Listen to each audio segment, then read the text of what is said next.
Բարի օր հարգելի հետևորդներ, եթերում ABC լուրերն է, ես Գառնիկ Թաֆյանն եմ, կարևորը նախ համարտ։ ԱՄՆ խախտել է հրադադարի 3 կետ, Մերձավոր Արևելքի փխրուն հրադադարը կարծես խախտվում է, ինչ է հայտարարել Իրանի խորհրդարանի նախագահը։ Հրադադարը չի տարածվում Լիբանանի վրա, 200-ից ավելի զոհ ու 1000-ից ավելի վիրավոր, Բեյրութում քաոս է։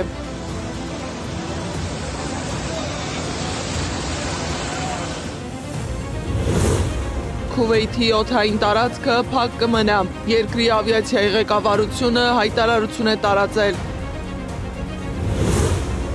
Սրտաբանը ստացել է այնպիսի ցածր աշխատավարձ, որ դուրս է եկել աշխատանքից, բժշկի ձայնը հազանգ է հնչեցնում։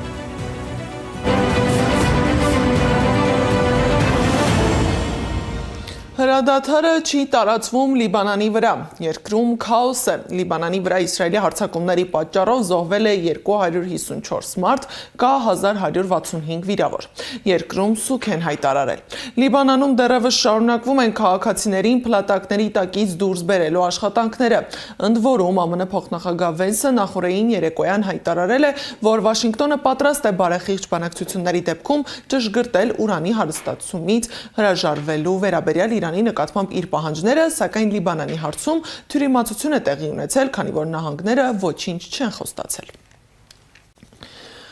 Իրանում գիշերը, ինչպես եւ նախորդ օրերին, տեղի են ունեցել զանգվածային հանրահավաքներ ի նշան Լիբանանի հետ համերաշխության։ Ավելի վաղ Իրանի խորհրդարանի նախագահ Մոհամմադ Ղալիբաֆը հայտարարել է, որ ԱՄՆ-ի հետ հրադադարի հաստատման 10 կետերից 3-ն արդեն խախտել են, ինչն անիմաստ է դարձնում խաղաղության շուրջ բանակցությունը։ Իրանցի բարձրաստիճան պաշտոնյան գրել է, որ Թեհրանի պահանջած 10 կետերից առաջինը նաեւ Լիբանանում հրադադարի հաստատումն էր, ինչը խախտել է Իսրայելը։ Երկրորդ կետով Իրանը պահանջել է չխախտել ոչ մի պարագայում իր օդային տարածքը, ինչը արդեն տեղի է ունեցել։ Երրորդ կետով ըստ Ղալիբաֆի Իրանը պահանջում է հարգել ուրանի հարստացման իր իրավունքը, ինչն ԱՄՆ-ն համառորեն մերժում է։ Այս պարագայում ոչ հրադադարի պահպանումը, ոչ խաղաղության բանակցություններն իմաստ չունեն, գրել է Ղալիբաֆը։ Թրամփն էլ հայտարարել է, որ Լիբանանը չեն ներառել հրադադարի համաձայնագրում Հեզբոլլահի պատճառով, եւ Իրանը գիտի դա։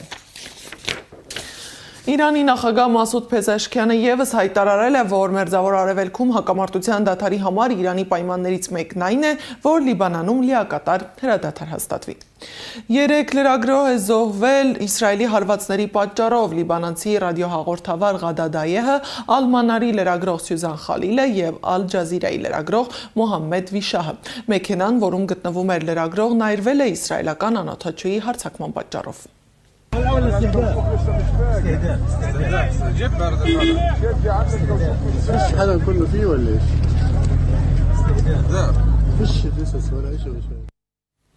Իսլամական հեղափոխության պահապանների կորպուսը նավերից պահանջել է Հորմուզի նեղուցում ականներից խուսափելու համար գործածել Թեհրանի առաջարկած 2 երթուղիները։ Իրանը ներկայացրել է Հորմուզի նեղուցով Պարսից ծոցից եւ հակառակ ուղղությամբ 2 այլ ընտրանքային երթուղի։ Երկուսն էլ անցնում են Լարակ կղզու ջրային տարածքով։ ԱՄՆ փոխնախագահ Ջեյդի Վենսն էլ հայտարարել է, որ ԱՄՆ-ի եւ Իրանի միջև թույլ ըմբռնում կա, եւ Վաշինգտոնը Թեհրանին համաձայնություն չի տվել Լիբանանին հրադադարի մեջ ներառելու համար։ Նա նշել է, որ ԱՄՆ-ն չի կատարի հրադադարի իր մասը, եթե Իրանը չբացի Հորմուզի նեղուցը։ Իսրայելի վարչապետ Բենյամին Նեթանյահուն էլ հայտարարել է, որ Իրանն այժմ ավելի թույլ է, քան երբևէ, իսկ Իսրայելը ավելի ուժեղ, քան երբևէ։ Թել Ավիվը դեռևս ունի լրացուցիչ նպատակներ, որոնք մտադիր է իրականացնել։ Դրանց կհասնենք կամ համաձայնագրի, կամ պատերազմի վերսկսման միջոցով։ Մենք պատրաստ ենք ցանկացած պահի վերսկսել ռազմական գործողությունները։ Մեր մատը ձգանի վրա է։ Այնուամենայնիվ Իսլամաբադի Սերենա հյուրանոցը պատրաստվում է ընդունել ԱՄՆ-ի եւ Իրանի պատվիրակություններին։ 10-ի թղթակցին ասել է հյուրանոցի աշխատակիցներից մեկը։ Պակիստանի մայրաքաղաքում բանակցությունից առաջ սահմանափակել են այսպես կոչված Կարմիր գոտի մուտքը, որտեղ գտնվում են կառավարման շենքերի, Պակիստանի իշխանությունը բանակցության կապակցությամբ ապրիլի 9 եւ 10-ը հայտարարել է ոչ աշխատանքային օրեր։ Վենսը, Ուիտքոֆը եւ Քուշները կմեկնեն Պակիստանի մայրաքաղաք իրանական պատվիրակության հետ բանակցելու համար։ Առաջին փուլը տեղի կունենա շաբաթ առավոտյան, հայտարարել է Սպիտակ տան մամուլի քարտուղար Քերոլայն Լևիթը։ Միջազգային պարբերականներն են անդրադարձել Իրան-ԱՄՆ հրադադարին։ Washington Post-ը գրել է, որ հրադադարը կարող է չգոհացնել Թրամփի կողմնակիցներից մի քանիսին։ Չկա որևէ երաշխիք, որ Իրանի հետ համաձայնագիր կկնքվի առաջիկա 2 շաբաթվա ընթացքում։ Սակայն Թրամփն ունի իր սեփական պատճառները հակամարտությանը վերջ դնելու ցանկության համար։ Այդ թվում բենզինի գնի գրեթե կրկնապատկումը եւ իր վարկանիշի անկումը կոնգրեսի միջանկյալ ընտրությունից առաջ։ Ֆրանսիական La Figaro-ն էլ գրել է, որ ոչ մի կողմ հետաքրքրված չէր այս թանկարժեք պատերազմը երկարաձգել իր աճող ռիսկերով։ Այս պահին երկու կողմերն էլ կարող են որոշակի հաղթանակ հայտարարել։ Հրադադարը կանխեց լարվածության սրումը, սակայն այն չի լուծում բոլոր խնդիրները։ Ամերիկայի 15 առաջարկները եւ իրանական 10 պահանջները մեծ մասամբ անհամատեղելի են։ ԱՄՆ-Իրան 38-օրյա դիմակայությունից հետո կողմերից յուրաքանչյուրը փորձում է իրեն ներկայացնել հաղթող, բայց իրական պատկերը շատ ավելի բարդ է։ Ով հաղթեց ԱՄՆ-Իրան պատերազմում, ռեպորտաժում։ Ամենամեծ նվաստացումն է ապրել Միացյալ Նահանգներն իր պատմության ընթացքում։ Գնահատականը Միացյալ Նահանգների կոնգրեսի նախկին անդամ եւ Միացյալ Նահանգների բանակի պաշտոնաթող գնդապետ Ադամ Քինզինգերինն է։ Աստված իմ։ Եթե մենք Հորմուզի նեղուցի վերահսկողությունը փոխանցենք Իրանին եւ համաձայնենք վնասի փոխհատուցմանը, դա կդառնա Ամերիկայի պատմության մեջ ամենամեծ նվաստացումը։ Նախագահ Թրամփը ապրիլի 8-ի լույս առավոտյան սոցիալական ցանցում հայտարարեց, որ կասեցնում է Իրանի ռմբակոծությունը 2 շաբաթով, մեկ պայմանով, որ բացվի Հորմուզի նեղուցն ամբողջական, անհապաղ ու անվտանգ։ Ի պատասխան Իրանի արտգործնախարարը հաստատեց, որ Իրանը կդադարեցնի պաշտպանական գործողությունները, եթե Միացյալ Նահանգները դադարեցնի հարձակումները, եւ որ Հորմուզի նեղուցով անցումն ապահովելու է իրանական զինուժի հետ համակարգման ճանապարհով։ Վերլուծաբան Սերգեյ Մելքոնյանը նշում է, որ երկու կողմն էլ կարող են հաղթանակի մասին հայտարարել, սակայն դա դեռ չի նշանակում, որ հստակ պայմանավորվածություն ձեռք է բերվել։ Իրանը հաղթել այն տեսանկյունից, որ ինքը չի ընդունել Ամերիկայի պահանջները, չի կատարել իրենց, դիմադրել է եւ փաստացի ստիպել է Ամերիկային ընդունել իր բանակցային օրակարգը։ Միացյալ Նահանգները կարող են հայտարարել, որ իրենք են հաղթել, որովհետեւ Իրանը ընդունեց զինադատարը։ Իսկ սկզբանե Իրանը դեմ էր որոշակի տարբեր ձևաչափների զինադատարներին եւ պատրաստ էր քննարկել միայն խաղաղության երկարատև պայմանագիր։ Մելքոնյանը հստակեցնում է, որ Միացյալ Նահանգները փաստացի չի հասել իր հիմնական նպատակներին։ Ռեժիմի փոփոխություն տեղի չի ունեցել, Իրանի միջուկային ներուժը չի ոչնչացվել, իսկ Թրամփի հայտարարությունները, թե ռեժիմն արդեն փոխվել է, իրականությանը չեն համապատասխանում։ Ավելին, հոգևոր նոր առաջնորդին կրկին Խամենեի են անվանում, իսկ Միացյալ Նահանգներն ուսումնասիրում է Իրանի 10 կետից բաղկացած ծրագիրը։ Վերլուծաբանը նաև վստահ է, որ Վաշինգտոնը չէր սպասում Թեհրանի կողմից այսպիսի դիմադրության։ Տեսնում ենք ինչպես Միացյալ Նահանգները ուղեկցին դեպի մերձավոր արևելք նոր ուժեր պատերազմի մի քանի շաբաթ հետո։ Սա մեկ նշանակում է, որ իրենք չէին պատրաստվում, որ այս քանակի ուժ պիտի կիրառեն, որ դրա կարիք ընդհանրապես կլինի։ Երկրորդը մենք տեսնում ենք ինչպես Միացյալ Նահանգները ընդունեցին նոր բյուջե հակահրթիռային համակարգերի սպասարկման համար։ Իրանցի քաղաքական մեկնաբան Փույա Հոսեյնին ընդգծում է միայն մեկ փաստ. Իրանը 38 օր շարունակ դիմադրեց իրենից տասնյակ անգամ ավելի ուժեղ ուժերի դեմ եւ կարողացավ թելադրել իր պայմանները։ Երկու կողմ էլ վնաս են կերել, այդպես չի, որ միայն Իրանը վնաս կերել, ամբողջ մերձավոր արևելքում Միացյալ Նահանգների ռազմաբազաները կամ լուրջ վնասներ են կերել, կամ որոշ ռազմաբազաներ ոչնչացված են, ռադարները թանկանոց միլիարդներ դոլարանոց ռադարները, զինտեխնիկաները ամբողջը վնասված են եւ վնասված է ամբողջ աշխարհում Միացյալ Նահանգների վարկանիշը։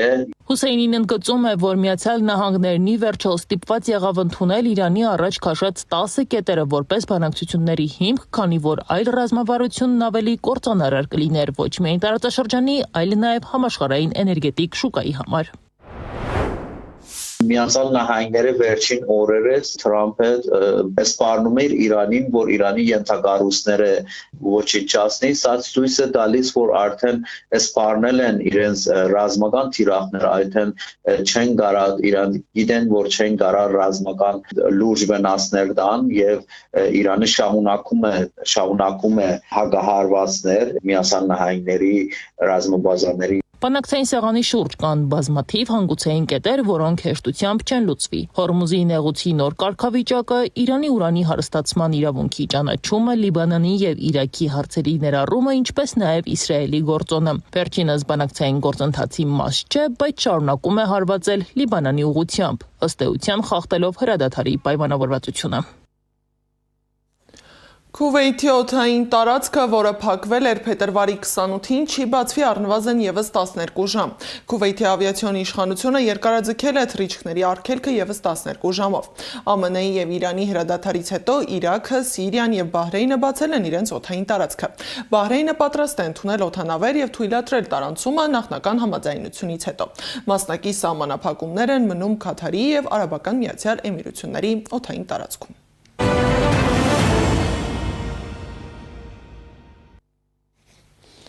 Մեր երկրում ու մեր երկրի շուրջ տեղի ունեցողի մասին Ռուսաստանի արտաքին գործերի նախարարության պաշտոնական ներկայացուցիչ Մարիա Զախարովան հայտարարել է Մոսկվան ակնկալում է, որ ռուսամետ ուժերը կկարողանան ազատորեն մասնակցել Հայաստանի խորհրդարանի ընտրությանը։ Մենք կրկին չենք քննարկում ներքին գործերին միջամտությունը, դա բացառվում է։ Փոխարենը մենք խոսում ենք այն մասին, որ ապահովվի, որ Հայաստանի բոլոր քաղաքացիները, որոնք ունեն ընտրելու իրավունք, բայց նաև աջակցում են Ռուսաստանի հետ կապերին եւ հարաբերությունների զարգացմանը, հիմնվելով մի քանի ակնհայտ, օբյեկտիվ եւ անվիճելի գործոնների եւ փաստերի վրա, նույնպես կարողանան դա անել ազատորեն եւ ժողովրդավարական ճանապարհով, ինչպես արվում է քաղաքակիրթ երկրներում։ Հայաստան կուսակցությունների դաշինքը հրապարակել է նախընտրական ցանկը։ Առաջին տասնյակում են Ռոբերտ Քոչարյան, Իշխան Սաղաթելյան, Աննա Գրիգորյան, Սևակ Խաչատրյան, Արթուր Խաչատրյան, Քրիստինե Վարդանյան, Աղվան Վարդանյան, Գեգամ Մանուկյան, Ագնես Ախամոյան, Լևոն Քոչարյան։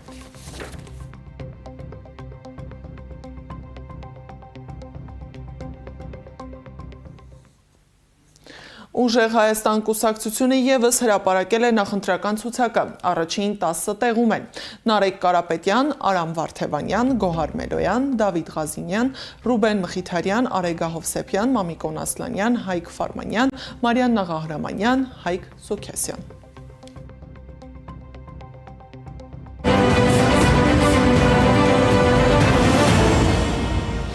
Բժշկի ձայն նախաձեռնող խմբի անդամ բժիշկ Գևորգ Գրիգորյանն նահազանգ է հնչեցնում։ Սկսվում է այն, ինչի մասին նախաձեռնությունն զգուշացնում էր դեռ 2 ամիս առաջ։ Նրա խոսքով Քանաքեր Զեյթուն առողջության կենտրոնի սրտաբանը ստացել է այնպիսի ցածր աշխատավարձ, որ սեփական դիմումի համաձայն դուրս է եկել աշխատանքից։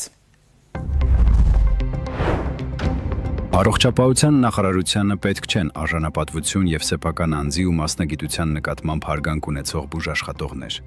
Իրենց պետք են համր,